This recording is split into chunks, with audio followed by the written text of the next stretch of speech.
Hi guys, it's Michelle, and today's video is going to be a very exciting video. I have wanted to do this video for probably almost a year. I've been thinking about this.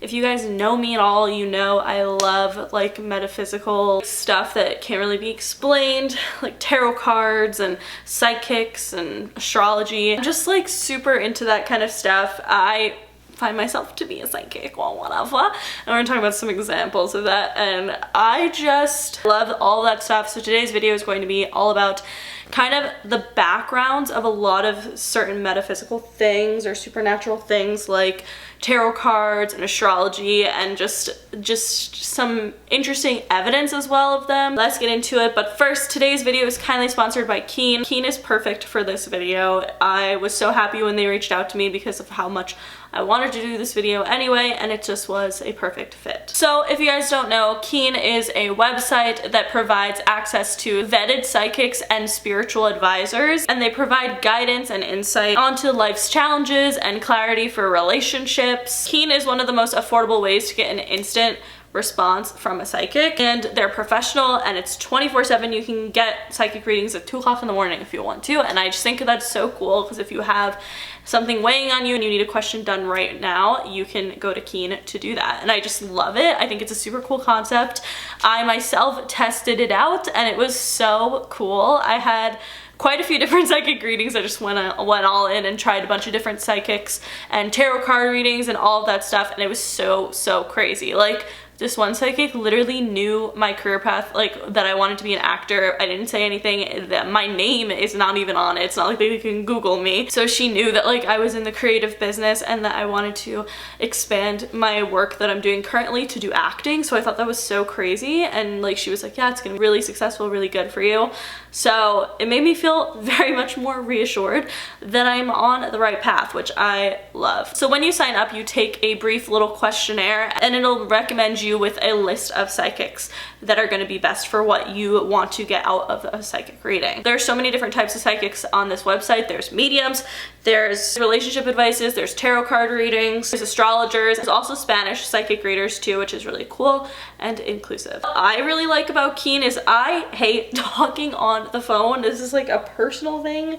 I've always hated it. So you don't have to talk on the phone. You can very much have a reading with a psychic on the phone if that's what you're into, but you can also use the chat option where you can just type your questions and they will type their answers for you, or you could even do an email reading. So that's super great and super convenient, because if you're like me and you're afraid of talking on the phone, you could always do that. So as a new customer to Keen, you will get a 10-minute phone call for $1.99. And then after that call, the pricing depends on the psychic that you're talking to. In comparison to seeing a psychic in person, that is so cheap, because seeing a psychic in person is hella expensive, not gonna lie.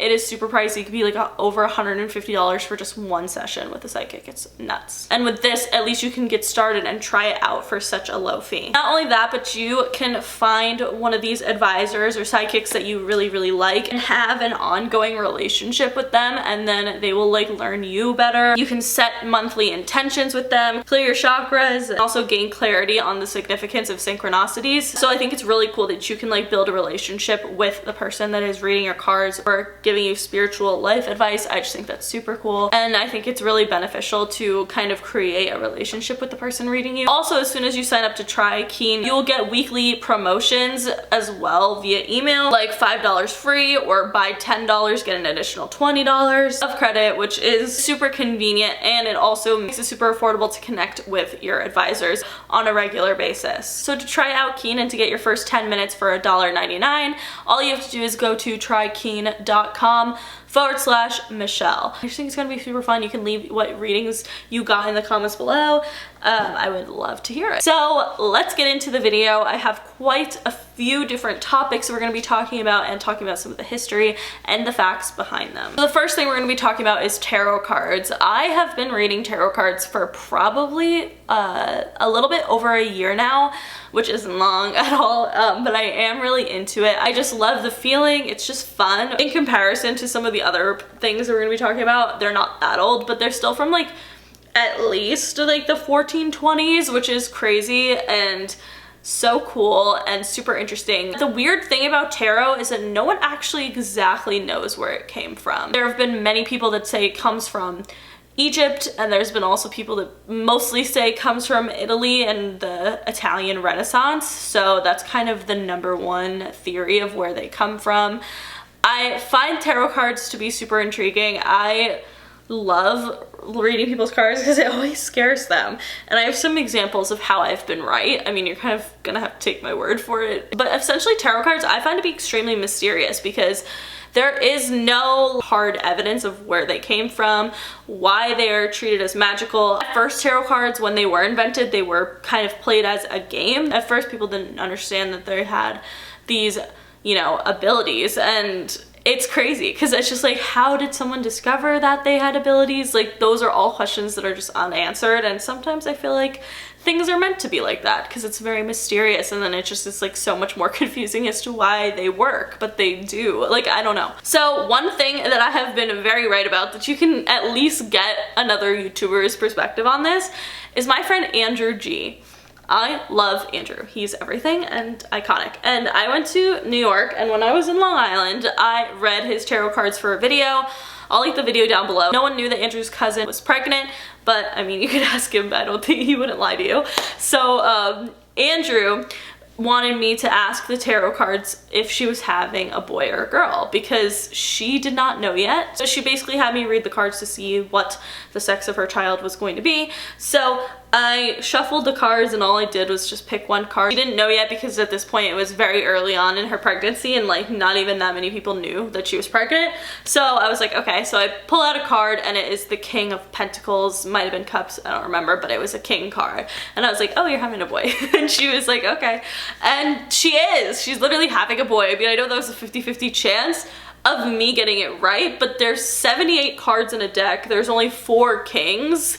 So really, it was a 4 in 78 chance of me getting it right. I find that to be pretty convincing because this actually happened again in a similar sense. My sister's friend Emily is adopted, so she does not know her actual birthday, but she knows that she was born somewhere in July. She thinks that she was born like around July 20th. But she's unsure. So basically she could either be a Leo or a Cancer, and I wanted to know. So I asked the cards, is Emily a Leo or a Cancer? Like, when is her birthday? And a 4 of Cups came out, so I'm assuming that means her birthday might actually be July 4th, because she said it could be like weeks before or after July 20th. That's just when she celebrates her birthday now. And a 4 of Cups came out. So basically, Cups, if you don't know, represents water signs, which is Cancer, Scorpio, and Pisces. And if she were to get a Wands, it would be a fire sign, which is Leo, Sagittarius, and Aries. Cups is only one of 4 suits, so you know, do the math of how many cards that could be. It's not that much of a chance that I would get a Cups card. So I thought that that was really cool. And I think one of my most accurate and scary tarot readings, I would say most of them are accurate and actually things happen, but like they're kind of personal stories that I can't really tell because they're of other people's. This one is of somebody that I don't really know that well, which is always nervous for me to read someone that I don't know that well, because it's like, I mean, obviously when you read your friends, you kind of have the general idea of what's going on in their lives. When you read someone that you really don't know, which is obviously what most tarot readers do, but because I'm like a beginner and I only read friends and family pretty much, it was a little hard. So I read my friend's roommate, who I had never met before. I don't know anything about this girl. And all I did was read her cards. She wanted me to read her and her ex-boyfriend. And so I read her and her ex-boyfriend. They were exes at the time that I read their cards too. I did a spread and I was basically like, I didn't know how to say it because it was a 3 of Cups, which usually can represent a third party, which is like cheating and stuff. So I didn't know how to say it, but I was like, did he like cheat on you? And she was like, yeah. And then there was like a Queen of Wands that was like, it was like the problem was like the 3 of Cups, and then like what was crossing it, which was like what created the problem basically, was a Queen of Wands, which is the Aries card. And I was like, this is weird, but did she, like, do you know who the girl is? Like, do you know if she's an Aries? And she was like, I mean, I know her name, but like, I don't know what her birthday is. So we literally went on her fucking Instagram, this random girl I don't know that this poor girl's boyfriend cheated on her with.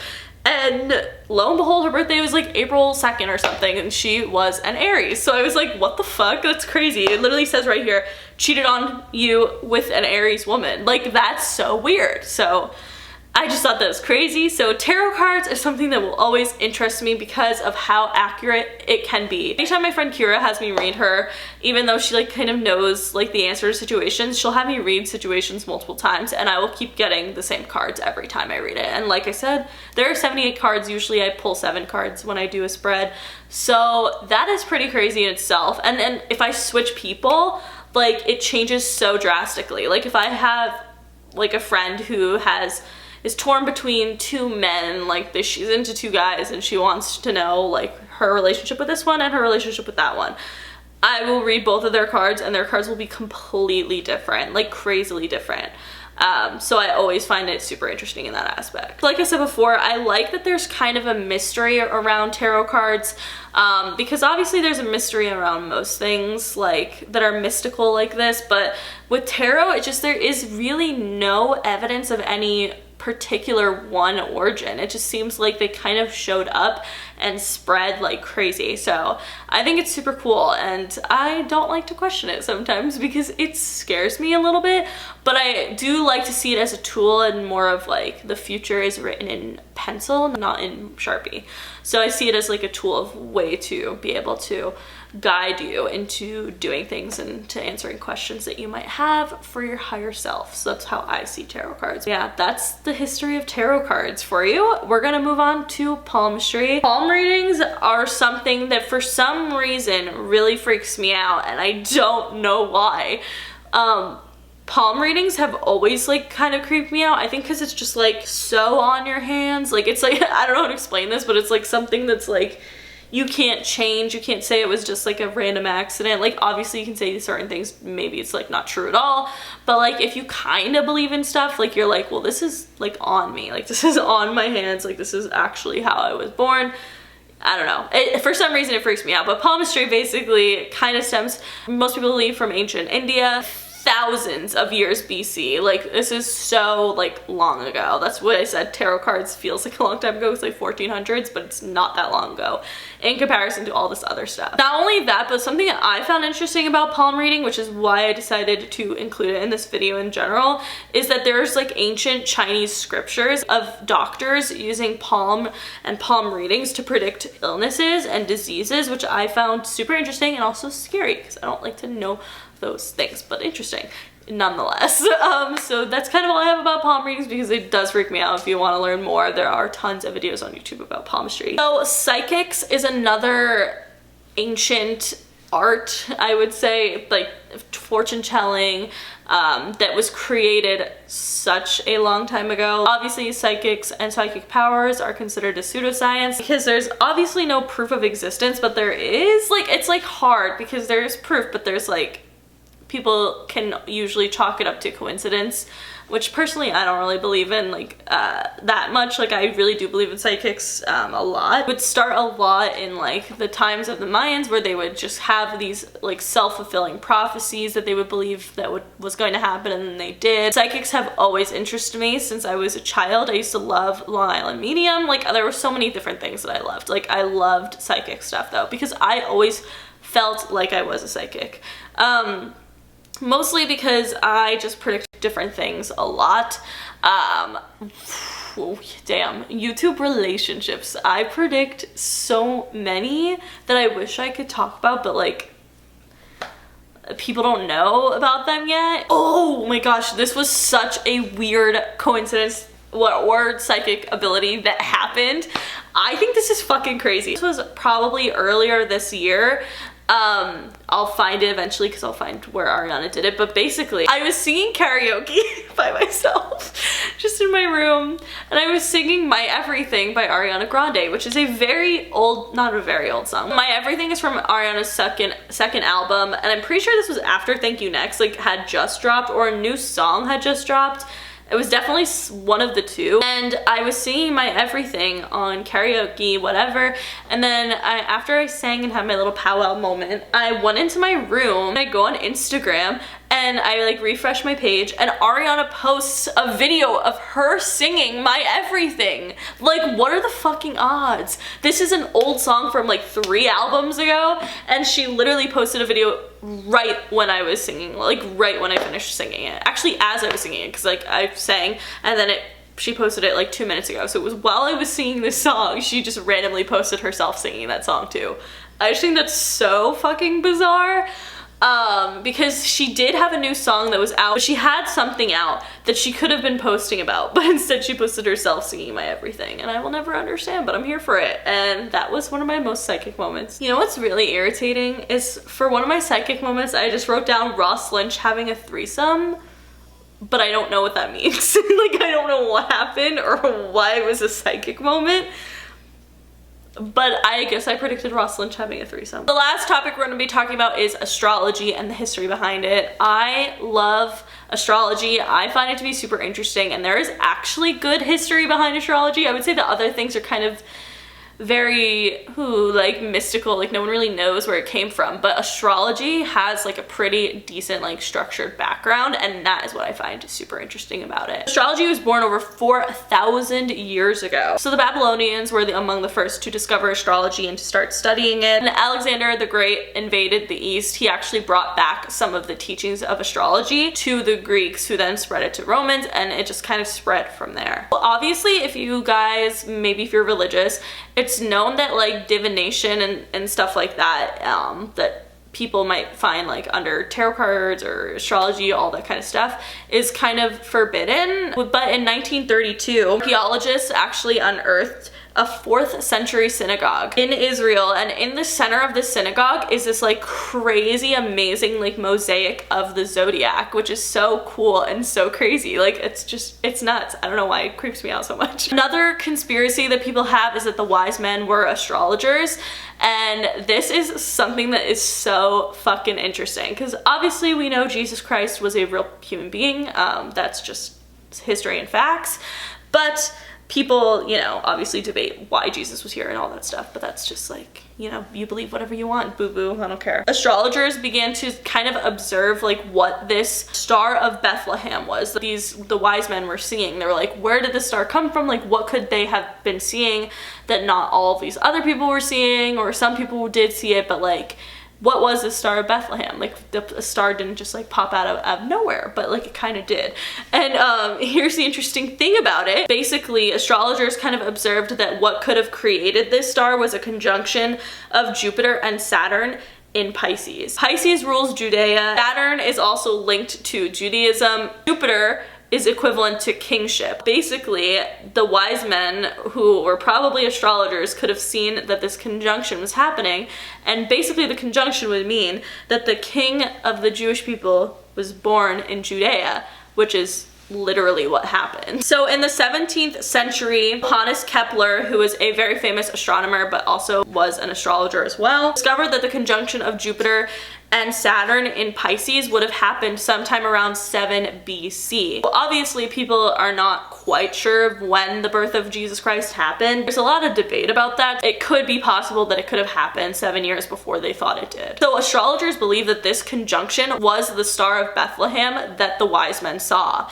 And what's super interesting is that somebody that was born under these conditions, under this conjunction, would have a birth chart where all of the planets are in the signs that it's ruled by. Like, a moon would be in Cancer and Mars would be in Aries. Basically a perfect like chart where everything lines up like really crazily. And astrologers say that these characteristics of a person born under this conjunction and under these circumstances would be destined to change the world, which is so crazy because obviously Jesus Christ, Jésus, did kind of change the world. So I just think that's so interesting, because like obviously the, you know, teaching of Christ and all that stuff and Christianity in general of course affected it just like any religion, but I just think that that's super crazy that according to astrologers, if anyone was born under this specific conjunction, that would create a Star of Bethlehem in a sense, be this like really insane like situation that would be a person that was made to like destined for greatness and destined to change the world, which is just so, it's so interesting. Like, that's crazy that they figured this out in like, you know, 17th century. Like, It's just nuts. It's nuts. And I kind of believe it. Like, I just find it very interesting that, like, the theory that the wise men were astrologers, because I mean, what other reason would they be seeing like a star, feel the need to follow it? Like, I don't know, like I just find it really interesting. So yeah, that's kind of the theory behind that. I know I've been telling my friends for a while that I thought the theory that the wise men were astrologers, but I could never explain why because I didn't know. But then I went and researched it, and that is the tea on that. It's something that I find so interesting. Of course, astrology dates back a very long time, but it also took place in the Elizabethan era. Queen Elizabeth I, who at the time was Princess Elizabeth, went to when she was panicked because basically Queen Mary felt threatened by Elizabeth. She basically had her locked up and under house arrest, and also there was rumors that she was to be killed, Queen Elizabeth. So she started freaking out, so the only thing that she felt that she needed to do was go see John Dee, the astrologer. So she went to him and she was like, yo, like, am I gonna die? I'm scared.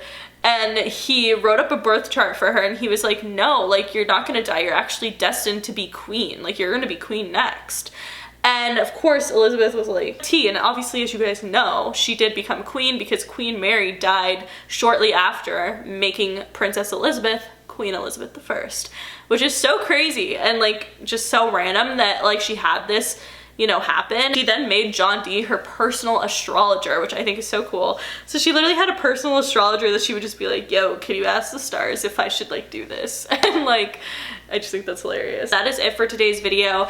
I find all this stuff to be super interesting, as you guys know, and I hope you guys do as well. Thank you again to Keen for sponsoring this video. Definitely check Keen out by going to trykeen.com/Michelle. This link will allow you to get your first 10 minutes for $1.99, which is a super good deal. So definitely go check it out. Let me know your Keen experience down below. I would love to hear about your readings because I find this stuff super interesting. But yeah, that is it. If you guys liked this video, please give it a big thumbs up. Let me know in the comments anything that you guys want to talk about regarding all of this metaphysical, pseudoscience, whatever you want to call it, mystical stuff. I love it. It's very interesting to me, even though it scares me a little. Let me know. But that is it. Make sure you follow me on Twitter, Snapchat, and Instagram because I'm always posting really dope ass shit on there. Subscribe for new videos every week, and I will see you guys later. Bye!